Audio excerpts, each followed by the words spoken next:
El objetivo de todas las vacunas básicamente es la producción de anticuerpos que neutralizan la capacidad infecciosa del virus.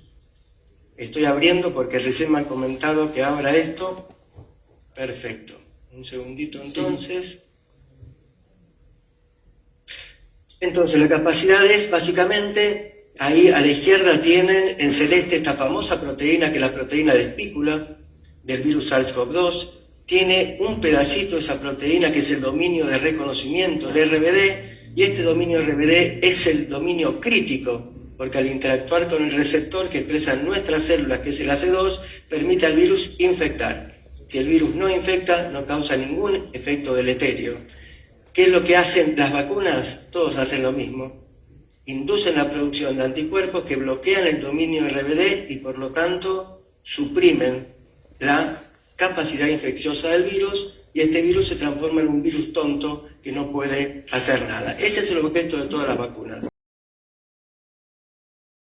Son las tres plataformas básicamente que estamos utilizando hoy por hoy.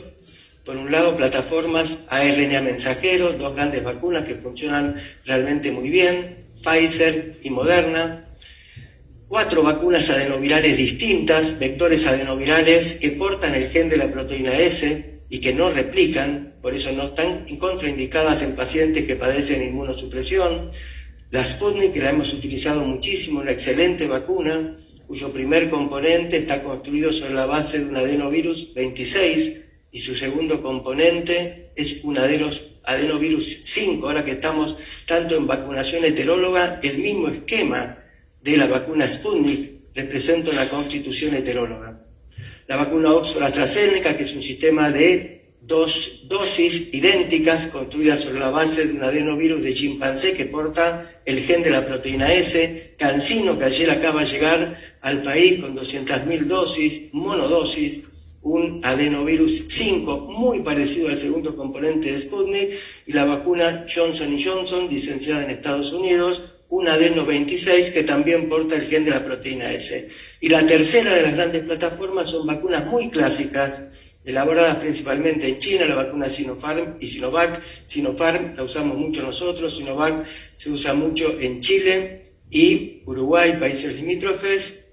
Son vacunas donde está el virus entero, inactivado y muy efectivas. Todas estas vacunas han demostrado mucha efectividad. Y cuando hablamos de eficacia de las vacunas, lo que nos importa básicamente es eficacia en cuanto a prevención de infección severa. Y a estas tres grandes plataformas tendríamos que sumarle en los últimos meses, 2 meses, una cuarta plataforma, que son plataformas sobre la base de un sistema muy clásico que son proteínas recombinantes. Básicamente la proteína S, y ya hay una vacuna Novavax que se está comercializando en todo el mundo con niveles de eficacia también frente a la infección severa superiores al 90%. Lo que hace este trabajo es repasar y estudiar todas las fases 3 de todas las vacunas, Moderna, Novavax, Pfizer, Sputnik, Oxford, AstraZeneca, etcétera, etcétera. Y estudia, pasemos a la diapositiva que yo no estoy viendo, donde están los gráficos, estamos en esa, un montón de gráficos celestes. Si ustedes se fijan en el gráfico de la izquierda, acá están las vacunas que han demostrado mayor inmunogenicidad. Y fíjense que están Novavax, las vacunas ARN mensajero y también Sputnik con sus dos componentes característicos. Y lo que hacen en este trabajo muy riguroso es estudiar al detalle cada uno de los datos que emergen de las fases 3. Y entonces llegan a una conclusión que es interesante, que hay que validarla con otros estudios. Paso a la otra diapositiva, por favor. Y en esta diapositiva, que corresponde al mismo trabajo, llegan a una primera conclusión. Y ese es el primer trabajo que apunta a una conclusión en ese sentido. ¿Qué nivel de anticuerpos es protector? Y lo que encuentran, y ellos deducen de estos estudios, es que con muy poquitos anticuerpos realmente tenemos un nivel de protección significativo. Con el 3% de los anticuerpos que corresponden al promedio de las personas convalecientes de la infección por SARS-CoV-2, es decir, que se han recuperado, tenemos un nivel de protección muy importante frente a lo que es infección severa. Según el sistema CISA, estamos llegando a los 5 millones en la Argentina y posiblemente no sean 5, sino sean por lo menos 7, 8 millones. Y tomo el gráfico en esta diapositiva, en el gráfico que está a la izquierda, que es un trabajo que hicimos acá en la Argentina, en colaboración con la provincia de Buenos Aires, el Instituto Leluar, Facultad de Medicina, y que nos preguntamos cómo responden a la vacuna aquellos que estuvieron previamente infectados y aquellos que no. Y la observación es interesante. En azul, en el gráfico, se ven las personas que no estuvieron previamente infectadas. Obviamente no tienen anticuerpos, en el azul más a la izquierda, y después de la primera dosis, a los 21 días, o después seguimos viendo solamente las bolitas que están dibujadas en azul, o a los 21 días post segunda dosis, aumentan. Es decir, individuos no infectados responden a la primera dosis, esto es vacuna Sputnik, y responden a la segunda dosis aumentando más los niveles de anticuerpos. Fijemos qué es lo que pasa en los circulitos rojos. Son personas que han estado previamente infectadas y por lo tanto tienen un nivel basal de anticuerpos, pero cuando se dan la primera dosis, pican los niveles de anticuerpos a niveles al menos 10 veces superiores respecto de aquellos que no padecieron infección y que recibieron el esquema completo. Resumiendo, infección más una dosis da un nivel de anticuerpos mucho mayor que la ausencia de infección y el esquema completo. Y esto sería importante tenerlo en consideración cuando uno diseña las políticas de vacunación, más cuando hay escasez del segundo componente.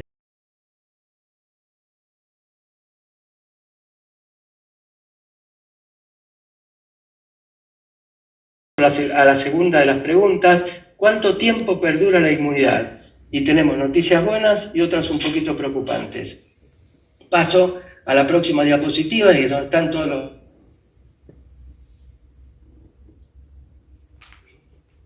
Ahí lo que mencionan es que si yo tomo un paciente que supera la infección y mido los anticuerpos en el tiempo, veo que al mes 1.3, al mes 6.2 y al mes 12, los niveles de anticuerpos, es decir, estamos hablando de un año, se mantienen, bajan, pero se mantienen en niveles importantes. En celeste veo lo que pasa cuando la persona es vacunada y los niveles trepan en niveles muy, muy importantes, 100 veces más. Pero estas tres columnas de puntitos negros lo que indican es que durante un tiempo se mantiene, y ese tiempo parece mayor que el que nosotros creíamos hace pocos meses atrás. Y esa es una noticia realmente auspiciosa. Si bien refleja lo que pasa con los individuos infectados, podría extrapolarse a la durabilidad o la pérdida. Paso a la próxima. Y con esta sería la última parte, las nuevas variantes. ¿Qué es lo que pasa con las nuevas variantes? ¿Desafían la capacidad preventiva de las vacunas o no la desafían? Paso a la primera siguiente. Estas son las tres variantes, muy preocupados por la última, la B1617, que es la variante Delta, que ha demostrado, primero, ser mucho más contagiosa que todas las otras variantes. Por ejemplo, la británica, que a su vez era más contagiosa que todas las variantes del 2020. Entonces, mayor contagiosidad, mayor capacidad de transmitirse. Y por otra parte, ha también planteado un desafío al esquema nuestro de vacunación que reposaba en una primera dosis y un retraso en la administración de la segunda dosis. Y ahora retomo en el punto. Fíjense cómo penetra la variante Delta en Reino Unido, y estoy yendo, que me olvido siempre de mencionarlo, al gráfico con muchas líneas, donde hay una línea en amarillo que parece que es un palito que mira para arriba. ¿Qué es lo que implica eso? Que cuando la variante Delta comenzó a circular en Reino Unido se comió al resto de las variantes. Mientras las otras variantes se mantenían en niveles constantes, porque esto es incidencia relativa, la variante Delta, graficada en amarillo, trepó y se adueñó de toda la circulación comunitaria. Es decir, que cuando empezamos a tener circulación comunitaria, no es que avanza lentamente, sino que realmente tiene un pico muy importante, y eso nos tiene que alertar a nosotros, que al día de hoy todavía no tenemos detectada circulación comunitaria. Paso a la próxima diapositiva. Es el estudio clásico de Pfizer de noviembre del 2020 que demuestra, frente a las variantes tradicionales, porque estamos en noviembre del 2020, una eficacia enorme, una eficacia de arriba del 90%. Paso a la siguiente, que es la vacuna Sputnik, que luego de discusiones que realmente no tuvieron demasiado fundamento científico, se mostró igualmente eficiente, arriba del 90% en eficacia, nuevamente testeada frente a las variables convencionales. Ya estamos terminando, y este es el primer fracaso de las vacunas frente a las variantes. Es un estudio que se publicó ahora en New England en 20 de mayo, que refleja un estudio hecho básicamente por la Secretaría de Salud del Reino Unido, pero en África. ¿Y qué es lo que encuentran? Que la variante Oxford-AstraZeneca, la vacuna Oxford-AstraZeneca, que frente a las variantes tradicionales había mostrado una eficacia del 70%, mostró cero eficacia frente a la variante sudafricana, que afortunadamente evade mucho la respuesta inmune, pero no se transmite más y no la tenemos nosotros y esperemos no tenerla por bastante tiempo. Es decir, las variantes desafían la capacidad y entonces es muy importante vacunar y es muy importante control de fronteras y las medidas de protección. Paso a la próxima diapositiva, y esto se refiere, y con esto estamos terminando, a la variante Delta. Es un artículo publicado hace un par de semanas, también en New England, que lo que demuestra es lo siguiente. Si ustedes se fijan, en el eje de las X tienen dosis 1, es decir, con una sola dosis. Con una sola dosis. En la segunda de los pares de puntos tenemos la vacuna Pfizer y en el tercero la vacuna Oxford-AstraZeneca. Fíjense que la efectividad, pues ya estamos hablando de lo que sería una fase 4, frente a la variante alfa es casi un 50% de la vacuna Pfizer. Frente a la variante Delta baja el 30 y pico por ciento, y con Oxford-AstraZeneca lo mismo. Conclusión, frente a la variante Delta, tanto Pfizer como Oxford-AstraZeneca, y podemos extrapolar esto a las vacunas que estamos usando en la Argentina, Oxford-AstraZeneca y Sputnik también, una sola dosis frente a la infección sintomática muestra una efectividad baja. Ahora, si yo completo, fíjense cómo los últimos 3 conjuntos de puntos ya trepan a una efectividad del 80%, es decir, que frente a la variante Delta sí tenemos una protección efectiva por las vacunas, pero necesitamos acelerar el ritmo de las segundas dosis.